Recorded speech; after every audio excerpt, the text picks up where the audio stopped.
Bon, pendant ces moments de confinement, on a passé de moments très difficiles, vraiment très difficiles à expliquer.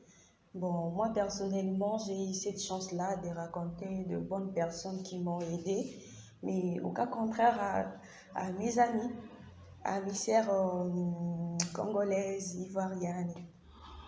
Pendant les corona, on a traversé un moment catastrophe que je ne saurais pas trop expliquer. Mais Dieu merci pour nous, nous avons vraiment reçu de l'aide. Il y a des Tunisiens qui se sont manifestés avec amour, qu'ils étaient là pour nous aider. Il y a eu même des gens qui sont venus nous poser la question si on avait des problèmes financiers pour payer la maison et tout, voilà ça. Pour nous, je peux dire que c'était quand même allégé du fait qu'il y avait des gens qui étaient là pour nous aider. Pendant les corona, oui, mais je peux parler pour moi. Pendant les corona, j'avais eu des gens qui allaient vouloir m'aider, mais j'avais refusé. Vous comprenez? J'avais eu des offres, même dans notre centre de formation, il y avait mon directeur, parfois nous appelait, comment vous restez à la maison? Est-ce que vous avez de l'argent? Est-ce qu'on peut vous aider? On avait dit non parce qu'on avait déjà ça.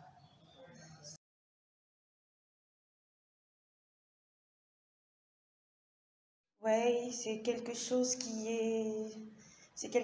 s'est fait, c'est quelque chose qui, bon, c'est quelque chose qui s'est fait partout dans le quartier, à l'école. Il y a trop de racisme, on nous traite comme des singes. J'ai déjà vécu ça plusieurs fois à l'école, au métro. C'est trop fréquent, c'est trop fréquent. Moi, personnellement, ça me choque plus parce que j'en ai vécu assez. J'ai été agressée des fois. Il y a des hommes tunisiens surtout. J'ai envie de dire qu'ils ne savent pas draguer les filles, permettez-moi de les dire ça. Parce que lorsqu'on nous voit, on nous traite comme des putes. Lorsqu'on nous voit, on voit directement les sexes. Un homme te voit. Au lieu de te draguer, il te dit tu veux les sexes, on te propose 20 dinars et puis il se déshabille, nous montrer leur corps, c'est vraiment une catastrophe. Donc, je peux dire que toutes les filles en ont vaincu ici à Tunisie parce que les hommes, en tout cas, c'est malheureux. Le racisme, pour moi, je peux dire que c'est un peu partout. C'est pas aussi en Tunisie, c'est un peu partout. Dehors, en Afrique ici, un peu partout. En Europe, en Amérique, c'est un peu partout. Il y a des façons de mentalité. Donc, même chez nous aussi. Il y a des Noirs aussi qui sont des racistes. On ne peut pas dire que différent notre plan et les blancs et les noirs, c'est un peu différent. Il y a aussi des blancs qui n'est pas même pas des racistes. Vous comprenez? C'est un peu différent. C'est une question de mentalité. Vous comprenez? S'il y a quelqu'un qui est très bien étudié, très bien éduqué chez eux, il ne peut pas le faire.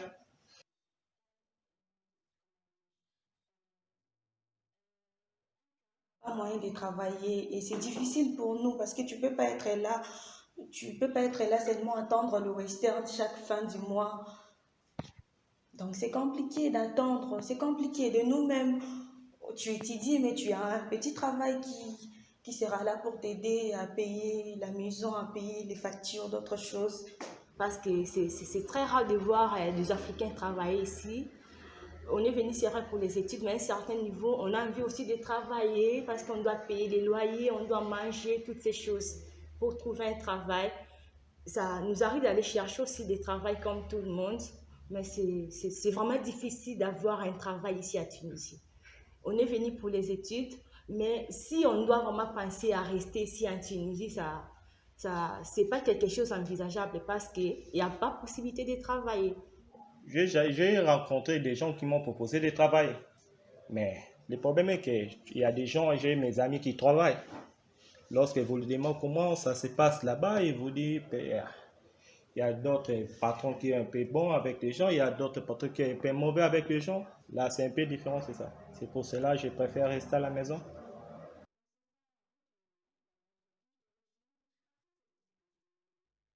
Bien sûr, bien sûr, bien sûr. Bon, j'aime la Tunisie, j'aime mon pays. S'il faut rester, je crois bien, je retournerai à mon pays. Parce qu'à mon pays, je crois pouvoir travailler. Au cas contraire, ici, j'ai pas droit au travail. Étant qu'étudiante, il n'y a pas de travail. je pense à retourner dans mon pays, ce qui est le plus important pour moi. Dès que j'ai terminé les formations ici et l'étude, je peux rentrer chez moi. Si je vois qu'ici il y a des opportunités, rester ici en Tunisie, je préfère rester. Vous comprenez? C'est un peu ça.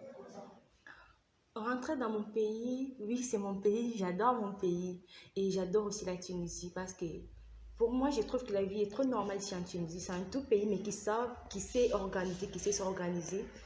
Pour moi, la Tunisie m'a marqué dans beaucoup de choses, d'organisation, de gouvernement, tout cela. Moi, personnellement, ça, je trouve ça cool. Mais les problèmes qui se posent, c'est des travail. S'il faut vivre en Tunisie, moi, personnellement, ça ne va pas me déranger. Je me sens trop à l'aise. Le loyer, ça coûte moins cher pour moi, à mon avis. Et vivre en Tunisie, ça ne serait pas un souci pour moi. Mais les problèmes, si on doit penser à rentrer chez nous, tout simplement parce qu'on n'a pas de travail. Moi, je me pose des questions. On étudie ici, ce sont des professeurs tunisiens qui nous enseignent. Mais bizarrement, ils ne savent pas nous faire confiance. Une fois, si par exemple, je cherche des postulés dans une entreprise, on ne va pas m'embaucher, c'est sûr.